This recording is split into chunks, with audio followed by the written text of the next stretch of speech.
जी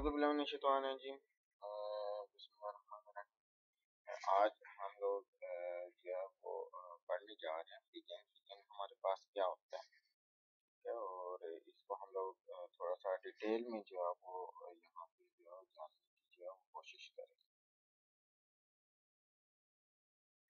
तो मूव करते हैं, हमारे पास न्यूक्लियर फिजन आता है। हमारे पास ये क्या होता है, splitting up large and unstable nuclei into a smaller nuclei. ये मेरे पास लार्जर न्यूक्लियर था, तो इसको हम लोग स्प्लिट कर देते हैं स्मॉलर न्यूक्लियाई, ठीक है। और वो हमारे पास एक बड़ा न्यूक्लियाई था, आगे जाके हमारे पास क्या हो गया, टू न्यूक्लियाई में, स्मॉलर न्यूक्लियाई में जो है वो क्या हो गया, डिवाइड हो गया।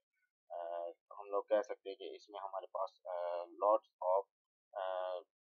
ऑफ एनर्जी भी जो है वो यहाँ पे अक्सर होती है।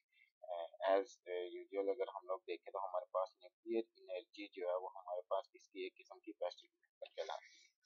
हमारे पास इसकी दो आगे जो है वो टाइप्स आ जाती हैं, एक सिमल्टेनियसली और दूसरा हमारे पास ऑब्जर्विंग न्यूट्रॉन्स। हमारे पास सिमल्टेनियसली को देखें तो fission is unforced and happen by itself, और ये रेयर जो है वो आपको मिलेगी। फिर इसके बाद ऑब्जर्विंग ऑन न्यूट्रॉन्स में देखें, कैन सेपरेट ऑन जो है वो न्यूक्लियस हमारे पास यहाँ पे अकरेंस हो सकती है। फिर इसके बाद हमारे पास क्या, गेट द प्रोसेस स्टार्टेड। हमें जो है न्यूक्लियर रिएक्टर की अगर हम लोग एग्जांपल लें तो हमें न्यूट्रॉन्स की जो है वो ज़रूरत पड़ती है, और न्यूट्रॉन्स की मदद से हम लोग जो है न्यूक्लियर रिएक्टर्स को जो है वो यहाँ पे जो है वो कंट्रोल करते हैं, या फिर उसमें जो है न्यूट्रॉन्स को यूज किया जाता है।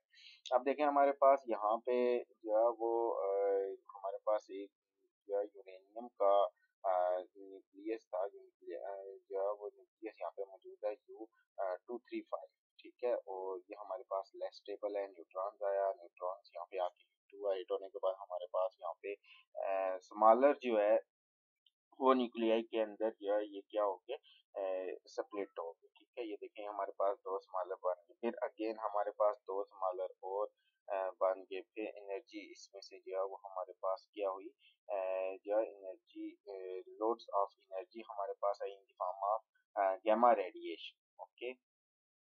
और फिर इसका हमारा ये प्रोसेस जो है वो स्टार्टेड ओवर होता है, ठीक है। इसी प्रोसेस को हम लोग नाम देते हैं कि हमारे पास क्या कहलाता है, एक किस्म का चेन रिएक्शन। और ये चेन रिएक्शन जो है वो न्यूक्लियर पंप बनाने में हमारे पास जो है वो क्या होता है, एक किस्म का हेल्प होता है।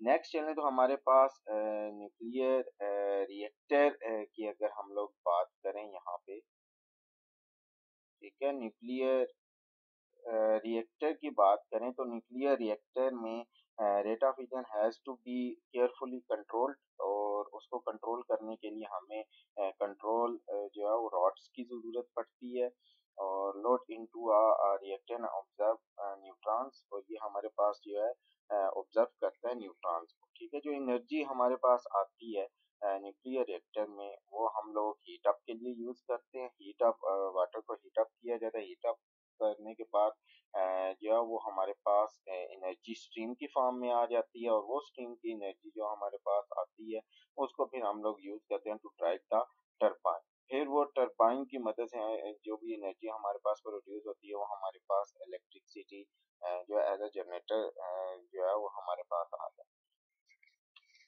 फिर मूव करें तो हमारे पास PROS एंड हमारे पास आ जाता है, ठीक है। यूरेनियम जो है वो हमारे पास फ्यूल इज रिलेटिवली चीप हमारे पास होता है। Large and study amount of energy हमारे पास जो है वो कहलाती है। डजेंट प्रोड्यूस जो है हमारे पास green house gases.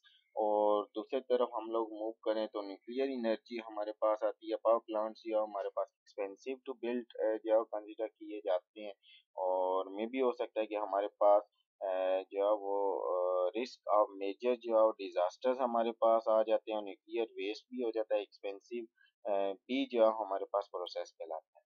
That it's, यही था हमारा आज का लेक्चर। उम्मीद है कि आपको समझ आई होगी। मिलते हैं नेक्स्ट लेक्चर में। अल्लाह।